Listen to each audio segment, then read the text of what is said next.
Hello दोस्तों, स्वागत है आपका हमारे यूट्यूब चैनल में रामानुजन क्लासेस में। आज हम आपके लिए रीजनिंग के कुछ इंपॉर्टेंट क्वेश्चन लाए हैं जो आपको आने वाले हर एक एग्ज़ाम के लिए बहुत ही इंपॉर्टेंट होंगे। ओके, तो आइए चलते हैं सबसे पहले क्वेश्चन की ओर, समझते हैं कि उसको कैसे किया जाएगा। ओके, तो देखिए सबसे पहला क्वेश्चन क्या है।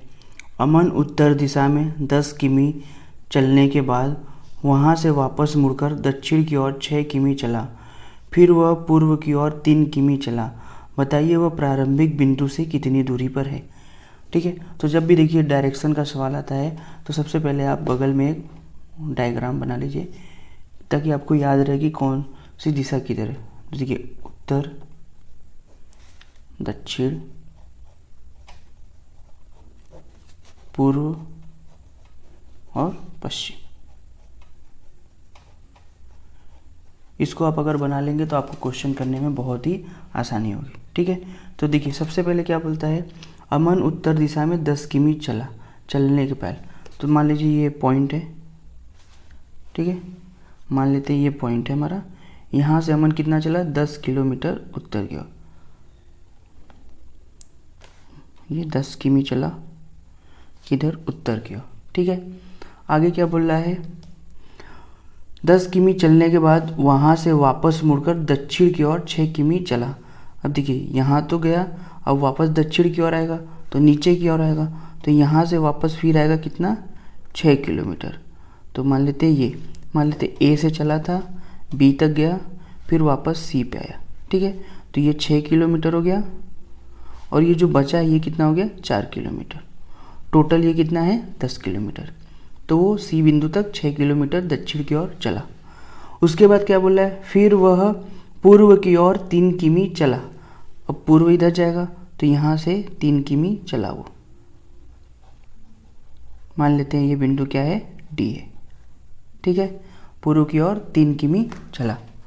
अब आगे क्वेश्चन बोल रहा है कि बताइए वह प्रारंभिक बिंदु से कितनी दूरी पर है। तो ये हमारा जो ए है ये प्रारंभिक बिंदु है, यहाँ से यहाँ इसकी दूरी हमको बतानी है। तो इसको पहले मिला लेते हैं। ठीक है, अब देखिए ये क्या बन गया, ये वाला पाइथागोरस समकोण त्रिभुज बन गया। तो इसको हम लोग पाइथागोरस प्रमेय से निकालेंगे। तो देखिए पाइथागोरस प्रमेय होता क्या है, पाइथागोरस प्रमेय से कर्ण ये हो गया हमारा, तो AD का स्क्वायर बराबर AC का स्क्वायर प्लस CD का स्क्वायर। AC का मान हमको पता है 4 का स्क्वायर, CD का मान पता है 3 का स्क्वायर। तो 4 का स्क्वायर 16 और 3 का स्क्वायर 9। ठीक, उसके बाद ये कितना हो गया, 25। तो AD बराबर कितना आ गया, AD स्क्वायर बराबर 25। तो यहाँ से AD बराबर कितना आ जाएगा, 5 किमी।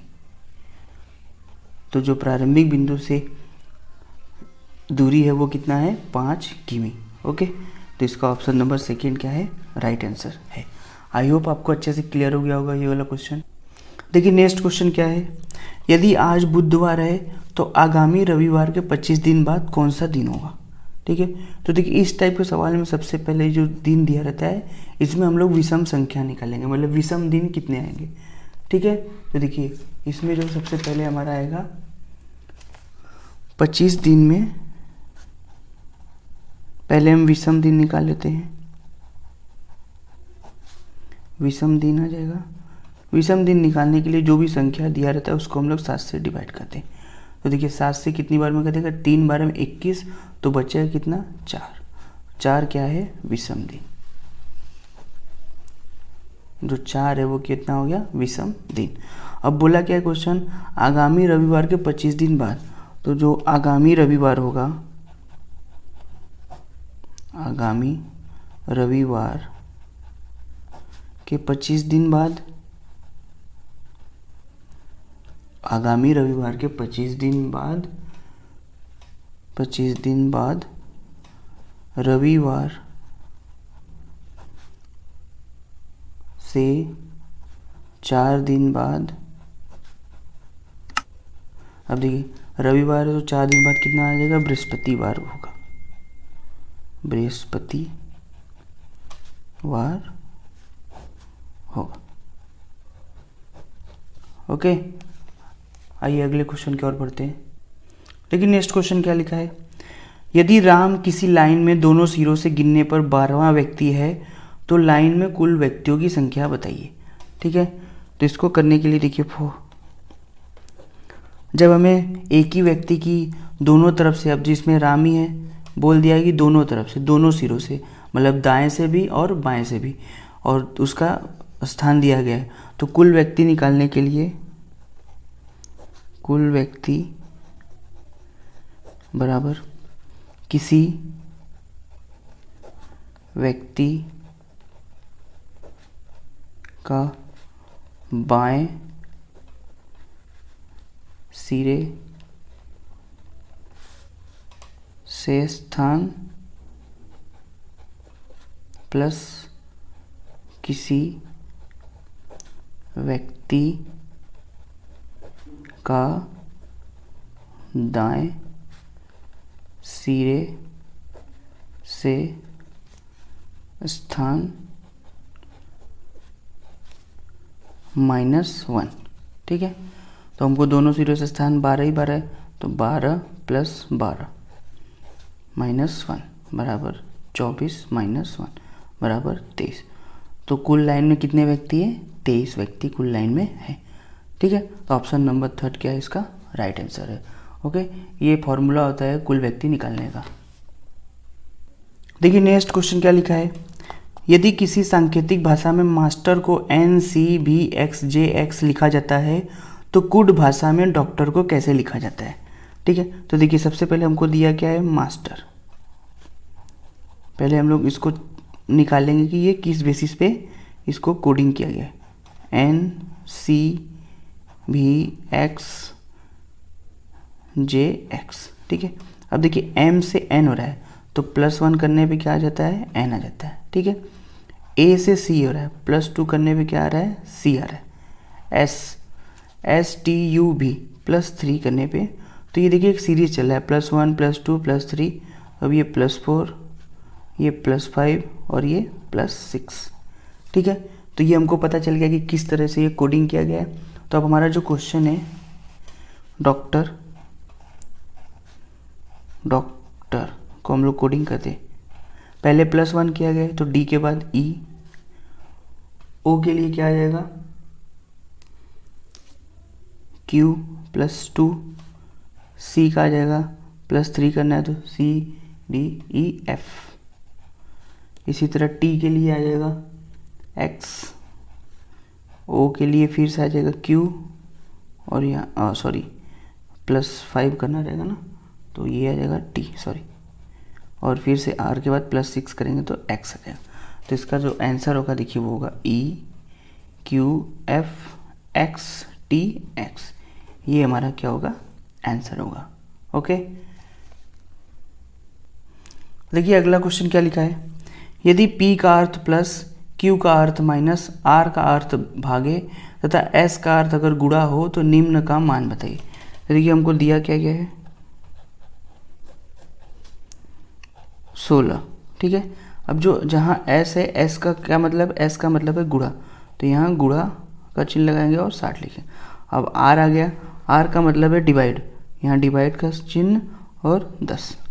उसके बाद Q का मतलब है -6 और फिर +7, ये हमने साइन चेंज कर दिया। अब हम इसको जब भी सॉल्व करेंगे तो बॉड मास नियम से ही सॉल्व करेंगे। ठीक है, तो बॉड मास के अकॉर्डिंग पहले भाग होगा।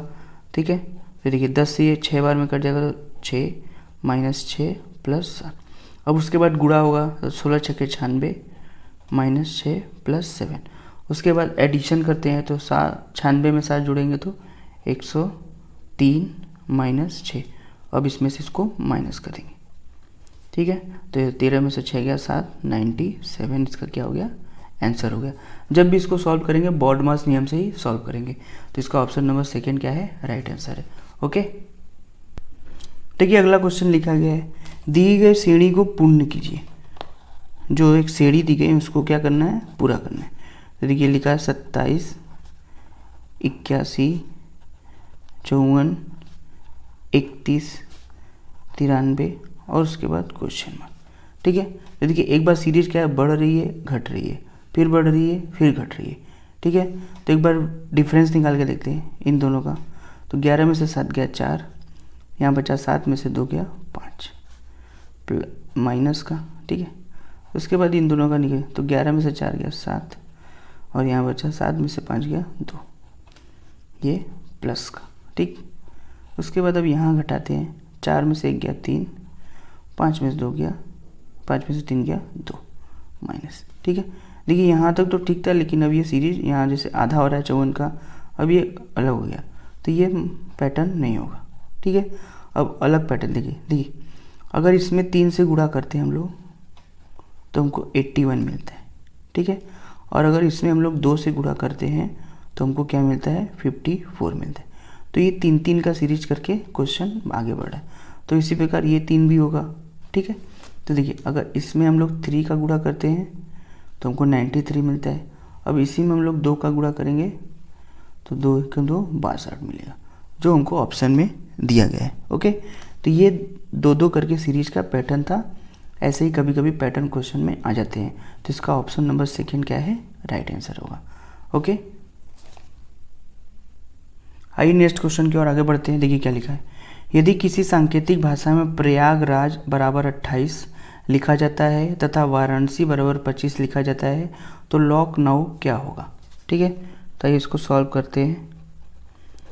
अब देखिए जो प्रयागराज कोडिंग किया गया है, प्रयागराज,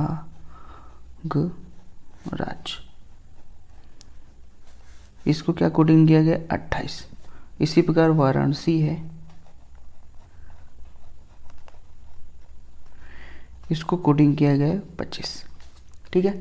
अब अगर हम इस सारे नंबर के प्लेस वैल्यू को जोड़ते हैं तो ये तो 28 से बहुत ज़्यादा हो जाएगा, क्योंकि p का भी मान कितना होगा, a1 हो जाएगा, y हो जाएगा 25, तो ये ऐसे नहीं होगा, ठीक है। अब इसके नंबर्स को गिनते, देखिए 1 2 3 4 5 6 7 8 टोटल लेटर है, ठीक है। टोटल लेटर कितने हैं 8।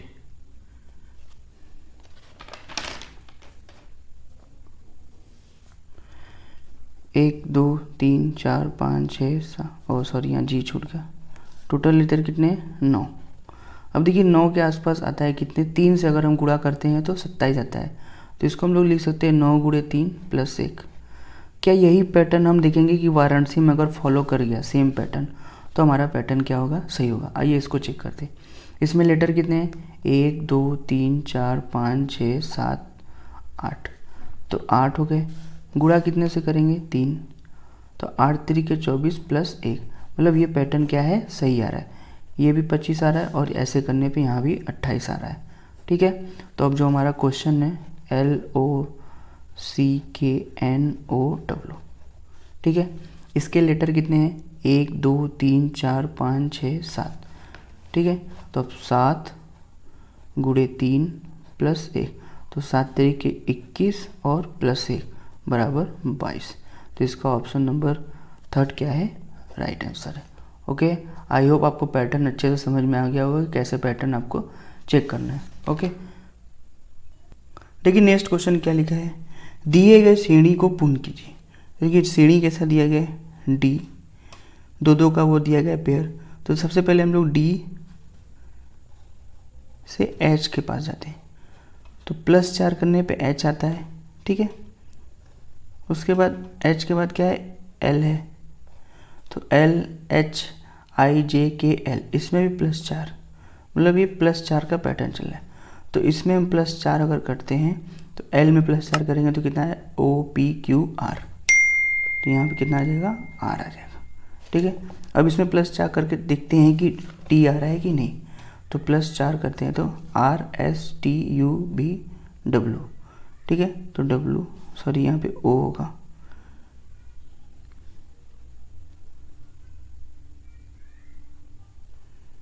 एक सॉरी यहाँ P होगा, एक सॉरी L था ना, तो +4 करेंगे तो MNOP, ठीक है। अब +4 करेंगे तो T आ जाएगा, ठीक है। तो ये पहले वाले का सीरीज हुआ। अब देखिए G से क्या गया है, G से कितना गया है K, ठीक है।